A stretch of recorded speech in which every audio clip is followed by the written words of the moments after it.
মার্কিন president Donald Trump আবারও আলোচনায়, তবে এবার কোনো রাজনৈতিক বক্তব্যের জন্য নয়, বরং নিজেকে যীশু খ্রিস্টের আদলে ফুটিয়ে তোলা একটি বিতর্কিত ছবি শেয়ার করে।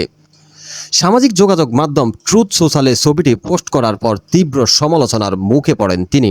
শেষ পর্যন্ত বিতর্কের জেরে ছবিটি সরিয়ে নিতে বাধ্য হয়েছেন ট্রাম্প।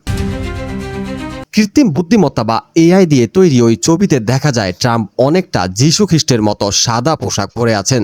তিনি একজন অসুস্থ ব্যক্তির কপালে হাত রেখে তাকে নিরাময় করছেন, যেটি মূলত যীশুর অলৌকিক রোগ মুক্তির ধর্মীয় চিত্রের প্রতিচ্ছবি।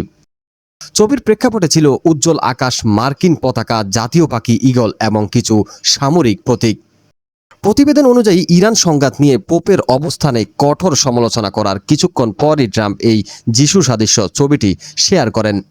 ধর্মীয় প্রতীকের এমন রাজনৈতিক ব্যবহারকে সাধারণ মানুষ এবং ধর্মীয় নেতারা সহজভাবে নেননি। মুহূর্তে সামাজিক যোগাযোগ মাধ্যমে সমালোচনার ঝড় ওঠে। ছবিটি নিয়ে সাংবাদিকদের প্রশ্নের মুখে ট্রাম্প অবশ্য ভিন্ন এক ব্যাখ্যা দিয়েছেন। তিনি দাবি করেন নিজেকে যীশু নয় বরং ডাক্তার হিসেবে উপস্থাপন করতে চেয়েছিলেন।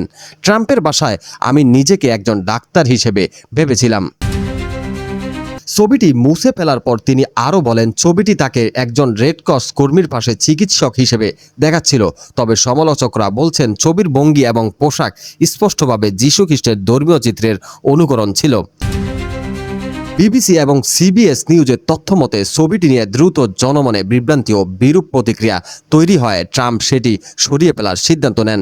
ধর্মীয় অনুভূতিতে আঘাত এবং নিজেকে অতিমানবীয় বা ঐশ্বরিক স্তরে উপস্থাপনের এই চেষ্টা ট্রাম্পের রাজনৈতিক বিরোধীদের হাতে নতুন অস্ত্র তুলে দিয়েছে।